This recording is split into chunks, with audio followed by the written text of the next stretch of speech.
Like my haircut? That's awesome. You had so much hair to cut. I did. I started getting the little curls back there from my hat, so done with that. Just cut it all off again. Threads versus forking. What's the difference? Well, what do threads let us do? Or either of those? What's the purpose of them? Thread simulates things happening at the same time. They allow us to have more than one thing happen at once, either faking us out, simulating it, or actually having it happen in the situation where we have more than one processor. Okay? So threads are the newer way of doing it. Forking is the older way of doing it. Threads are managed by who? Who's in charge of creating multiple threads and managing them for how much CPU time they get?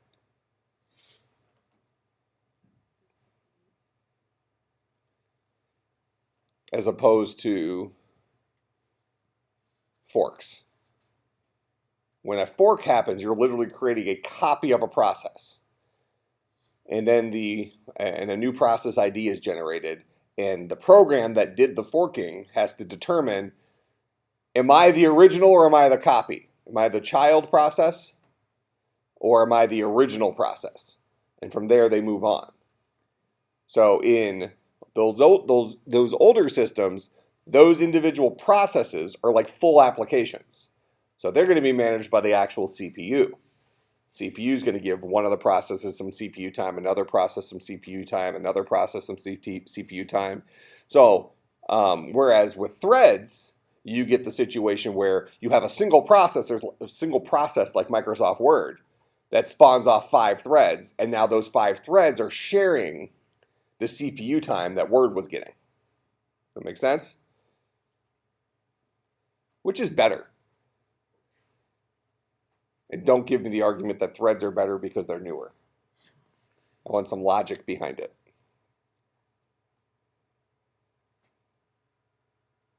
Let's go this route. What's good about forking when you get multiple processes?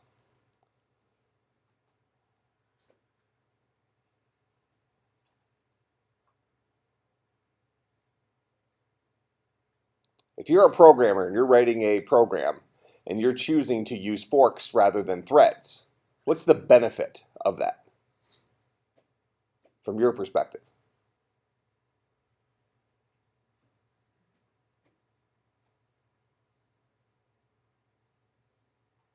Maybe we should make that one a quiz.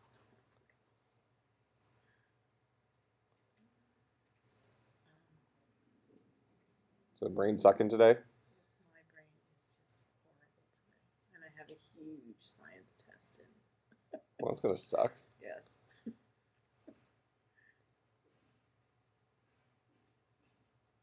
just having trouble kickstarting. Anybody have an answer for me? Think through logically. This isn't something you necessarily learned already. This is something I want you to critically consider. If you're a programmer and you are writing a program that requires more than one thing to happen at once, or at least simulate more than one thing happening at once, and you choose to use forking rather than threads, what advantage does that give you?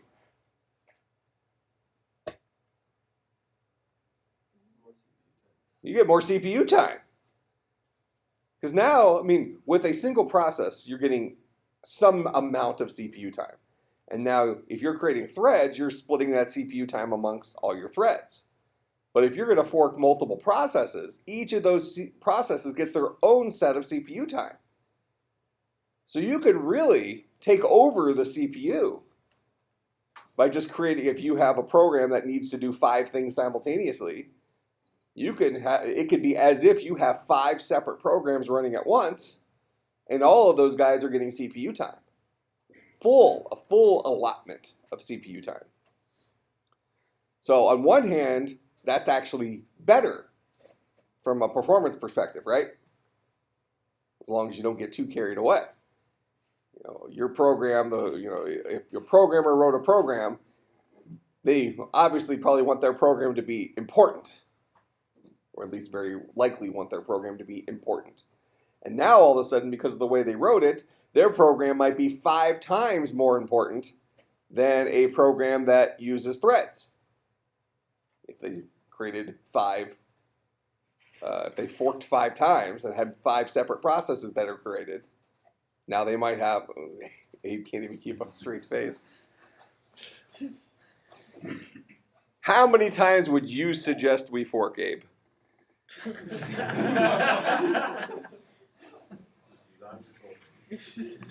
I've said nothing wrong.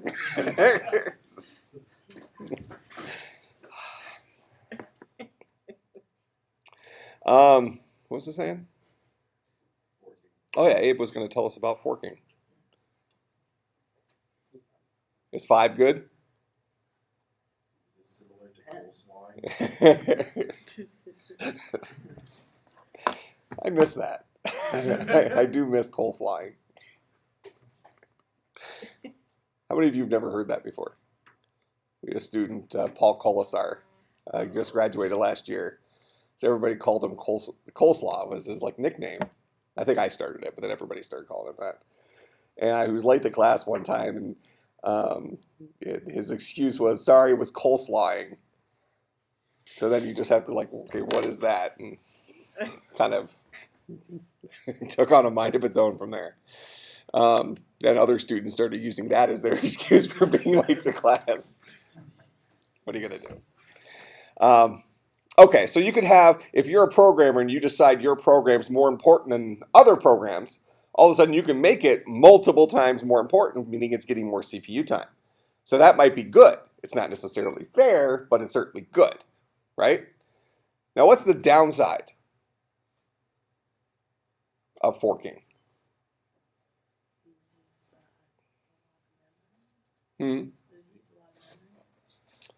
Well, that's actually a reasonable answer. It uses a lot of memory, so the follow-up is, why does it use a lot of memory?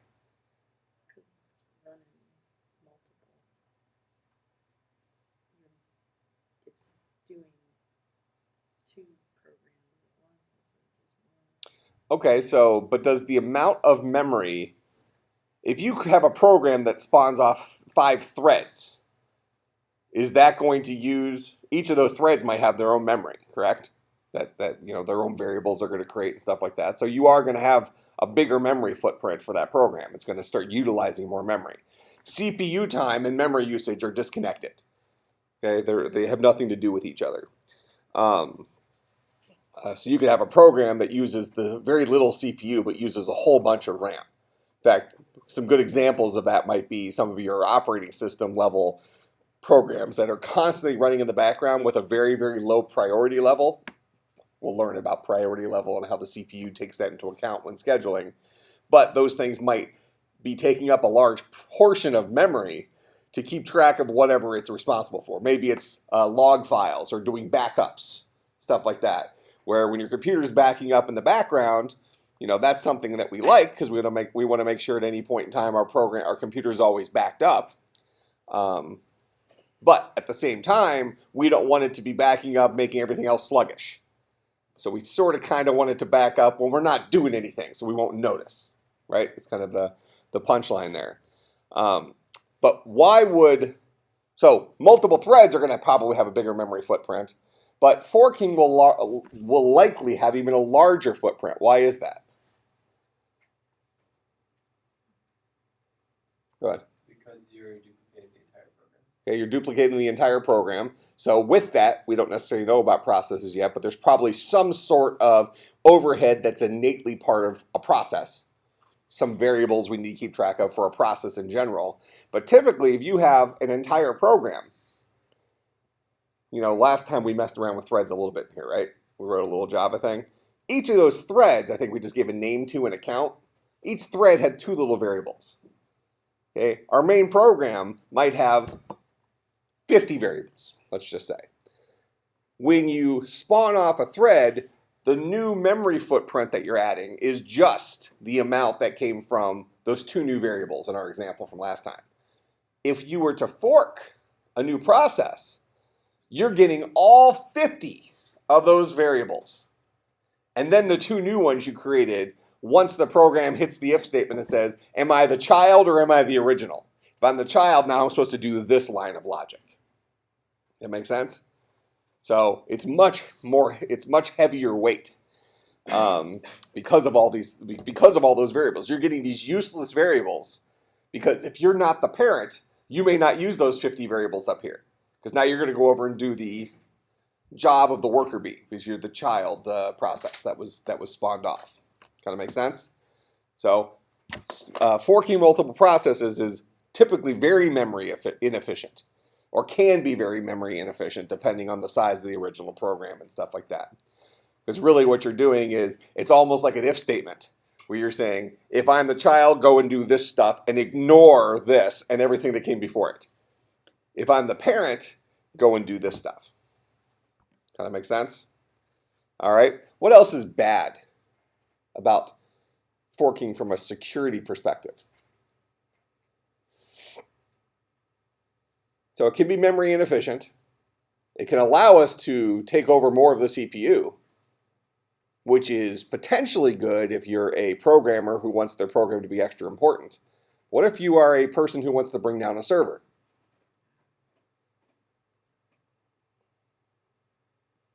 Could you make that server be very, very, very sluggish by inserting 1 million new programs into the queue for CPU time?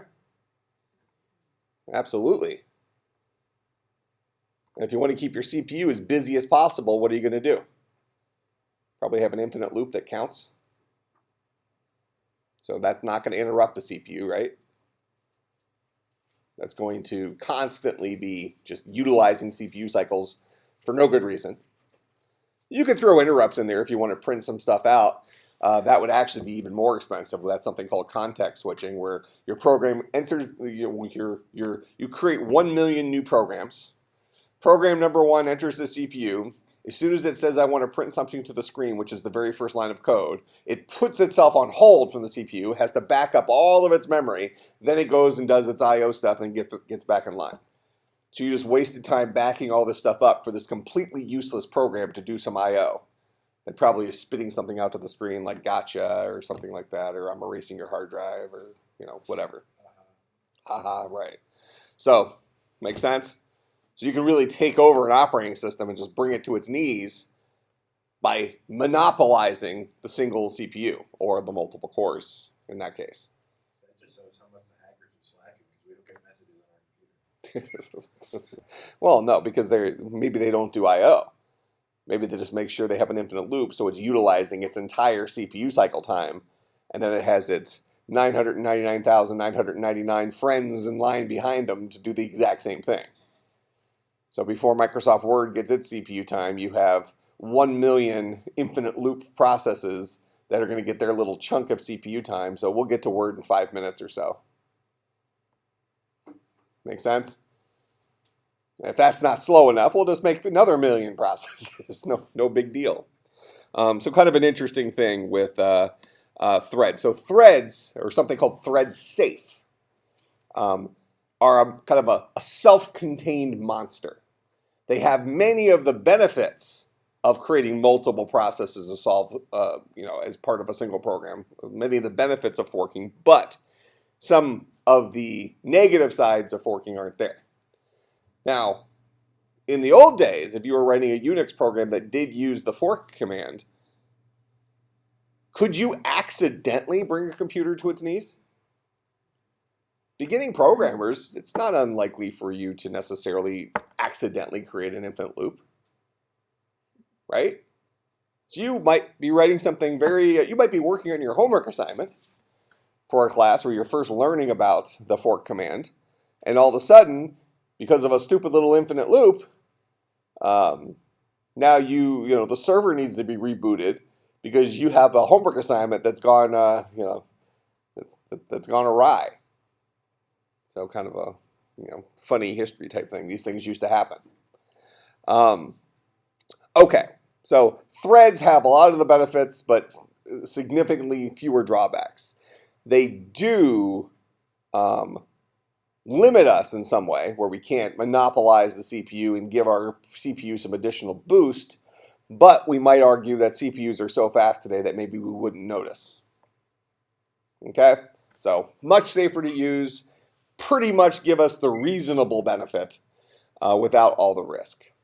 So threads are, we'll say, better than multiple processes that are solving the same problem. Now, within that, though, we run into some other issues. And we'll talk about the high level right now. If you have a program and you are threading that program, so it's doing more than one thing at once, and let's say that the program you're writing is doing a sorting process, merge sort or something like that, where you're sorting part of the first, let's say you have a list of 1,000 numbers that you want to sort. So you're going to divide it up into, and let's say you're going to create 30 threads. So you're going to chop your 1,000, let's do 25 threads, just so their numbers come out evenly. So we're going to take our 1,000 numbers and we're going to chop them into 25 equal sized pieces. And we're going to tell each of our threads to sort those pieces. And then the threads are going to come back together and do the merge step between those sorts. Bottom line is, each of our threads are going to go and do a task on their own, but then some threads are reliant on other threads finishing their tasks. Make sense? So we do have an issue now where we need to coordinate all of our threads because we can't have step C before A and B are both done. Kind of make sense? So while multi-threading or multiprocessing is convenient and allows us to kind of leverage the speed of our CPUs, like we said, CPUs are sitting idle well over 90% of the time, on average. Since we really want to leverage our CPUs, we'd like the CPU to be doing as much work as it possibly can at any point in time, but sometimes threads have nothing better to do than sit there and wait for other threads to complete. And that's part of the problem solving when you're writing those types of things. Kind of make sense? So some jobs are what are called mutually exclusive, where you can perform two tasks simultaneously and they have nothing to do with each other. If one finishes before the other, no big deal. But some tasks are dependent on each other, in which case you're not necessarily getting all the performance benefit. All right, so this kind of brings us back to symmetric multiprocessing architecture, which we've already talked about some. This is our multiple core type situation. Before we had multiple cores, we also had multiple CPUs. We still have multiple CPUs, but that's far less common. You only see multiple CPUs in our kind of server class machines. So you might have, 2 quad core processors giving you a total of 8 cores with hyper-threading, which is kind of hardware-based threading. You can have maybe 16 logical cores in that case. So tactically, you can do 16 things simultaneously. So we really see those in server class machines, but you're still going to have slowdown when you have to communicate between the 2 physical CPUs. So almost like our discussion about L1, L2, L3 cache, right? Closer to the CPU, the faster. That's good. Well, so when we have a single CPU with multiple cores, those cores can communicate with each other more quickly than one of those cores can communicate with a core on another physical CPU. That makes sense? So problems at the operating system level need to be broken down into how fast does a task need to occur. And we can see over time how that problem has gotten more and more complex as we just keep adding memory stores. We just keep hanging these bolt-on memory stores and say, okay, well, this is as close as we can get this one because there's already too much crap cluttered really close to the processor. So we'll put this one a little bit farther away, and we can get a little bit of wire over to this guy through our very large-scale integration. And okay, now we can talk to this memory. And because this road is 30 miles long instead of 28 miles long, it's going to be a little bit slower. Make sense? So the shorter the connection piece, the faster it'll likely be. So all these things tend to, if we break this down into kind of the human way of problem solving, we just keep duct taping the problem, right? It's like, well, we need more memory. Well, we can only do so much with a silicon chip. All right, just put some more cache on there and put another wire in. So if you've ever bought a laptop and actually paid attention to the processor, sometimes they give you, a processor will be like the the Pentium or the Intel Core i7 processor, maybe 0.13 micron or 0.17 micron. You've seen those kind of numbers before? If you compare two i7 laptop processors, often they talk about the difference in them in terms of some micron measurement. What that is it's this movement of trying to get, if you were to look at your processor under the microscope after you got all the the heat dissipation stuff, you'd see all these little tiny wires, super close to each other. 0.13 microns for each other, actually, and for a 0.13 micron chip. So we have to talk about our manufacturing process for these CPUs. How do we print wires on this? So rather than us, soldering stuff and things like that, that wouldn't be a very concise CPU. We have these very high precision machines that literally print the processors. They print circuit boards. And we just have these metallic print lines that are really close to each other. Now, 0.13 microns, as an example, would be better than 0.18 microns because we can fit more stuff in the same footprint because we got those wires closer and closer together. So there's two sides to that. One is our ability to print those wires that close to each other, but we also have to deal with heat from those wires and also interference between wires. We don't want to get a wire touching another wire because what happens? Well, you're going to have data flowing between those two wires, and we're probably not going to get the logic we expected, at least not on a consistent basis. That's problematic. So there's this constant fight of fitting more and more crap on the same footprint. That kind of makes sense? So that's kind of, we had a big jump. So if you think about the early days of CPUs, we had single core CPU, faster single core CPU, faster core single CPU. Then we jumped to multiple CPUs before we had multiple core single CPUs. So we hit a wall, and then the human way of solving problems is, oh, well, 2 must be better than 1. So let's just put another processor on there. That was the easier problem to solve rather than figuring out how to fit another core inside of a single chip. Because your motherboard is this, piece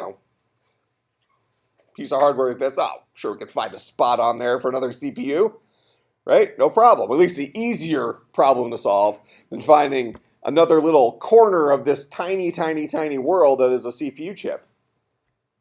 Couldn't we just make our chips bigger? We could. By having the chip be bigger, what are some problems we run into?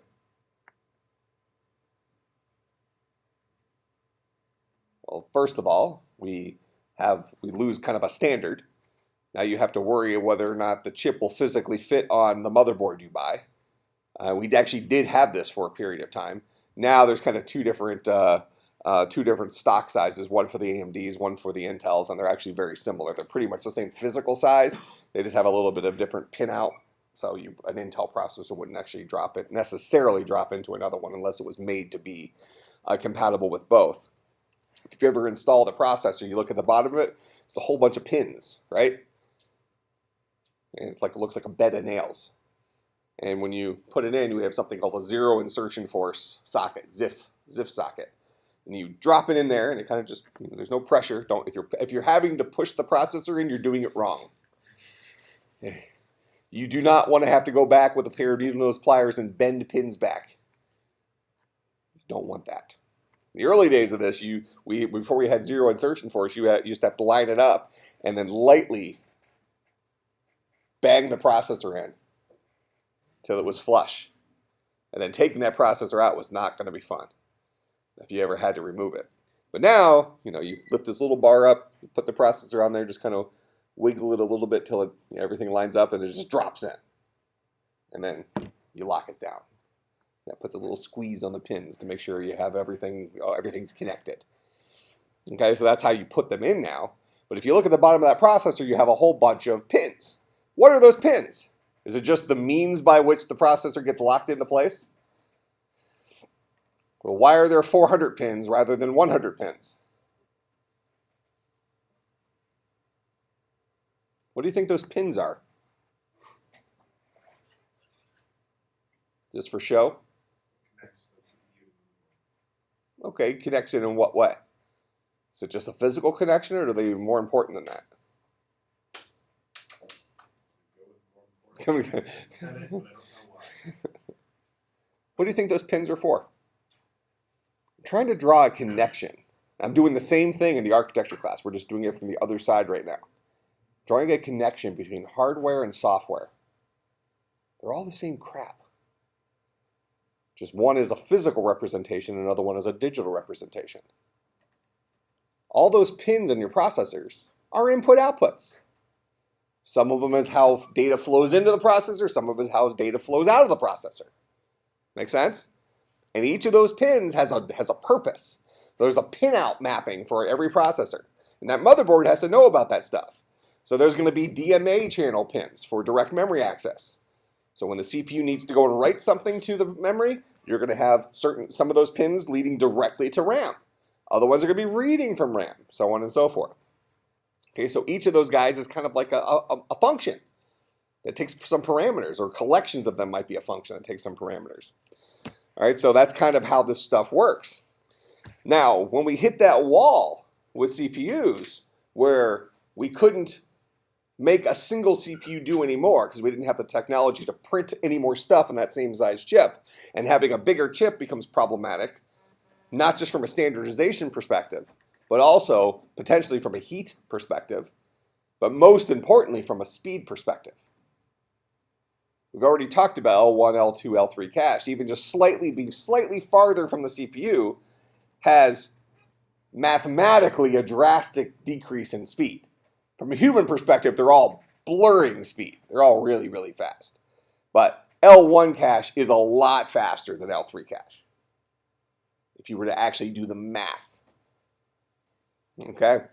You know, they both look like they basically are instantaneous memory from our perspective. So now you get a bigger processor. Now you have, fine, you could put more crap on there, but now some of that crap is too far from the processor where you actually might have slowdowns. Does that make sense? So now we create a second physical processor. So fine, the second physical processor, you know, now if those two guys need to communicate with each other, that's a slower communication. But within the processors, if they're going to do two separate things, you keep as many of those tasks separate as possible, minimizing the communication between the two CPUs. Instead, we treat it kind of like a McDonald's, where you have two registers open instead of one, where chances are the people manning the register aren't having to talk to each other very much. Right? They're doing their task and solving that problem and not having to communicate too much. So it doesn't matter whether they're standing right next to each other or one of them's on one end of the counter, the other one's on the other end of the counter. At least it rarely matters, correct? So that's really the problem we're solving. So really what did I just do? I connected software with hardware with McDonald's. Those are all three the exact same thing. Evan's like literally trying to figure that out. Like, wait a minute. The first two kind of make sense. Okay. The resource allocation, resource management perspective of an operating system and of hardware are the same as how a McDonald's works, or, you know, pick your favorite restaurant. So in any case, what human beings did is, as we hit the wall where we couldn't fit any more crap on a CPU conveniently, we just put a second CPU in there. Then all of a sudden we figured out, oh, how could we fit more crap in the same footprint? Well, we invented some technologies that allowed us to put things closer together without impacting each other. But there's got to be a limit to that, right? How big is a micron? Correct answer is really small, right? How big is 0.13 microns? Really, really, really small, to be exact. You have to look under a microscope to see space between those wires. I mean, we don't have a whole lot of wiggle room left to do more crap in there, right? If you look at the evolution of processors over the last several years, we might go from 0.14 to 0.13 microns over like a 1 or 2 year jump. Sometimes we change up the architecture a little bit where we say, well, maybe we put a couple more hardware registers in there. We can speed up, a certain percentage of some tasks. So every single year when they come out with a new processor, and this processor, what Intel always brags what? Say, well, this processor, this version of the Core i7 is actually up to 70% faster than the previous version. When you hear that something is up to a certain percent faster, what should you start thinking? Probably not that much faster. Very specific tasks likely are 70% faster. And when I say very specific tasks, when we talk about actual CPUs, we're talking about really, really, really specific tasks. Like, technically, if you wanted to add two numbers together and both those numbers were less than 1 byte in size, and you were adding them together with a single command, 70% faster. Everything else is actually the identical architecture. It's the exact same thing. So don't be fooled from the up to so much faster. Maybe if that might be important to you, maybe look into which aspects of it are faster. Same thing happens with graphics cards.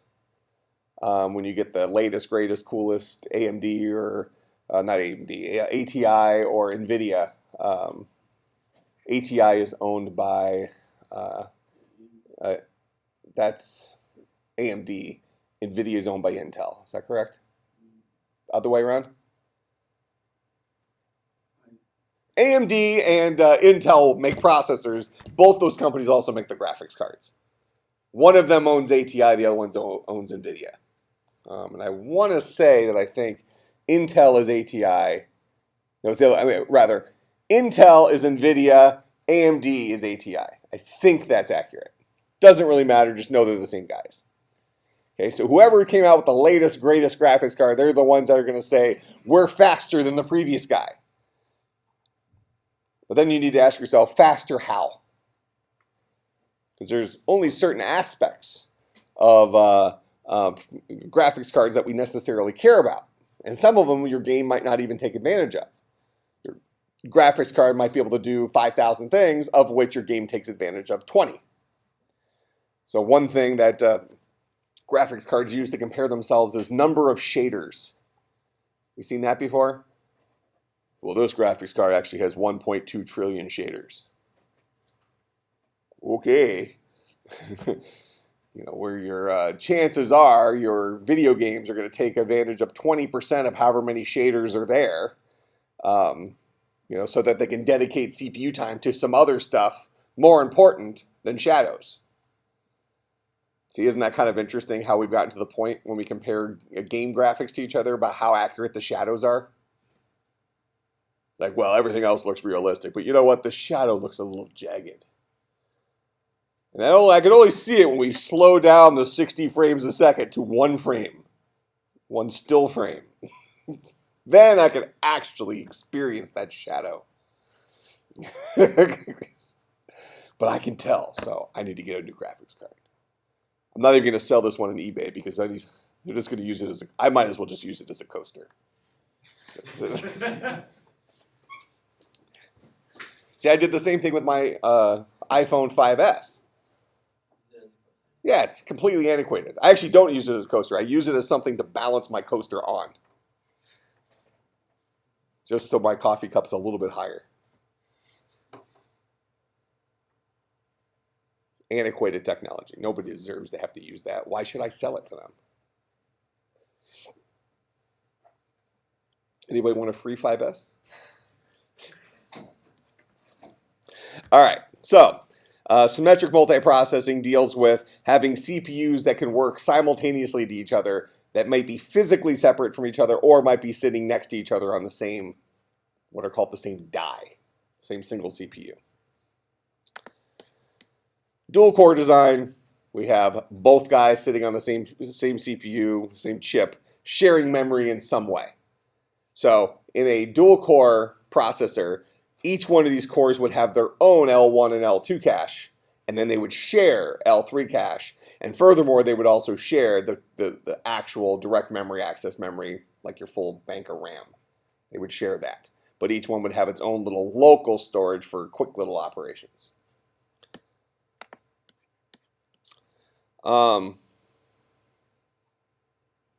Whatever, I'll talk about this real quick. So I think we talked about this a little bit when we were talking about Google, that chances are their web server has, there's a whole bunch of machines for kind of load balancing. So we have this idea of a clustered system. Not that important, just think of one computer. It's kind of the exact same example we've been talking about here. We can only fit so much crap inside of a single computer that is shippable. Otherwise we can't get it on a truck. Otherwise Google can just build this giant gymnasium that's just a big computer. Instead, what do? They put 5,000 computers in there and connect them up with each other in some sort of interesting way. Communication between each of those computers is likely going to be substantially slower than communication between the components within the computer, but there can still be some communication. So when you go to www.google.com, because it's having to serve so many simultaneous connections, chances are they have some sort of clustered system set up where you come in and there's an initial bank of people that then direct you to a machine that's not busy right now, or the machine that's least busy right now. So you're still using the exact same computing, a copy of the same computing resource, but you're actually using separate physical computing resources.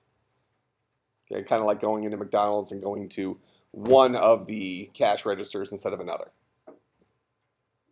You're going to go to the line that's the shortest, right?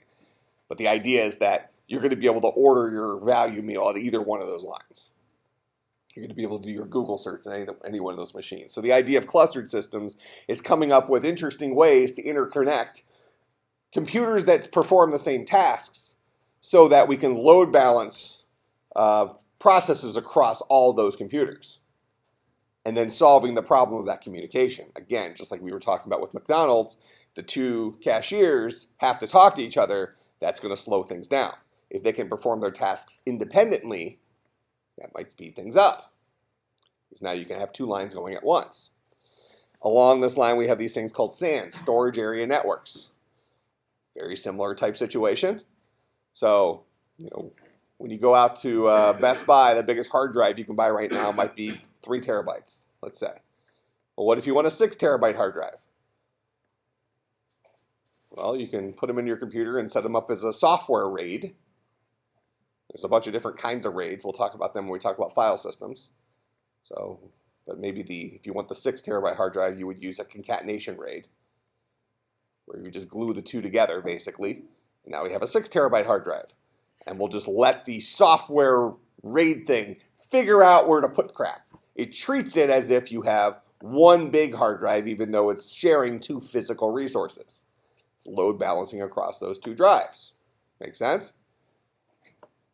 But anytime we're communicating between those 2 hard drives, that's going to be a slower operation than if we're communicating within a single hard drive. Okay? Same patterns exist everywhere. The storage area networks take that to, the next level. Let's, how much data do you think Google has to store? Correct answer there is a ridiculous amount. Again, to be precise. So, in any case, when you're dealing with Google, chances are they haven't thrown a couple of 3 terabyte drives into the computer, set them up as a RAID 0 concatenation, and just said, okay, we're good to go. One of the downsides of using a RAID 0 is it's for capacity only and a slight performance bump because technically now you do have multiple resources. So when something's being saved on one and actually technically being saved on another, even though you think it's just being saved to the same drive, you will get a performance boost. But if one of those drives mechanically fails, you've lost all your data. There's no way to rebuild it. Was that good? How many of you would be okay with your Gmail account just being deleted one day due to a broken hard drive? No biggie. One of the reasons Gmail is such a popular email client is because of our ability to search old emails, right? I mean, what did Google do? They took their expertise in searching and said, oh, now you can search your email. No need to delete old emails. By the way, we'll also show you ads because we want your monies. Yeah. Well, we okay with that? We want Google to make money so they can keep giving us good crap. No big deal. Most of us don't even look at the ads in your Gmail, right? Huh? Or block them if you have the right browser. I do find it interesting that Google's own browser, Chrome, can block their own ads. Seems to be very counterproductive. I don't know. Chances are, at some point, there's going to be some news report that they're actually not being blocked. That Chrome's blocker interchanges the ads like within refreshes. So your human eye isn't actually picking them up, but you're seeing them. So the screen is refreshing 60 times a second. And roughly 1/3 of those refreshes have ads. Yeah. All of a sudden you start buying crap.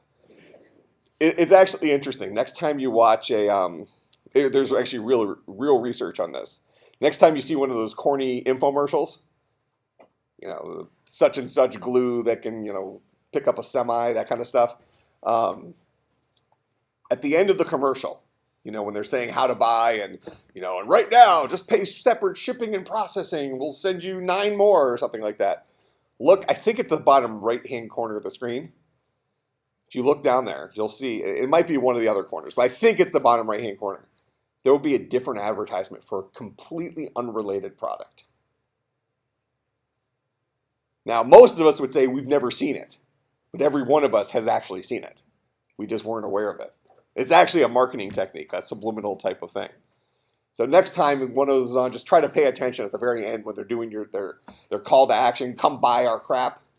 You'll see an unrelated ad down the very bottom. It might be very small, but you're actually processing it. Kind of fascinating stuff. So it would not surprise me at some point that it comes out that Chrome makes you feel like you're blocking ads once the ads are getting through, 1 frame at a time or something like that.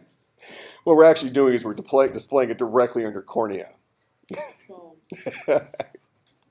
Funny stuff, I guess. Okay, It's so actually being displayed at a high-pitched frequency. It cannot be picked up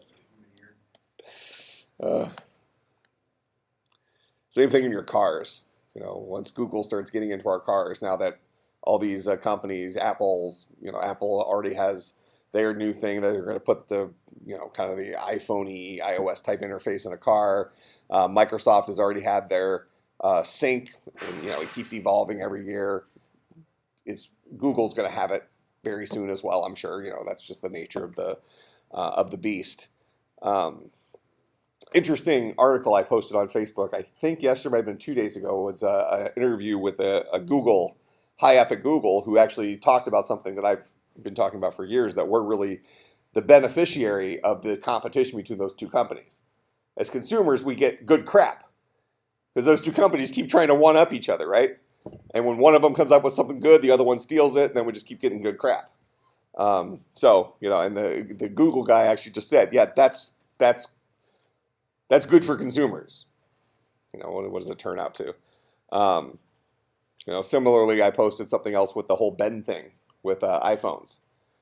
The general public would be under the impression that iPhones are bendable and these other phones aren't. Well, now, what you really had is you had on a Friday, a zillion people bought this new phone. I guess like 9 people had bend problems. 9 people had actual bend problems, not people who went on camera and bent their phone on purpose. But those phones actually, under tests, were the most durable phones in their class.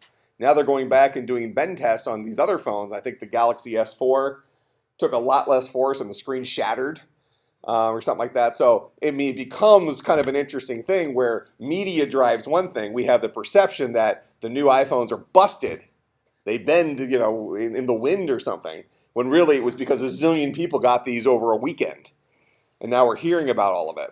So I think now every single new phone that comes out, we're going to see a rating on the bend test. It'll be very, very interesting.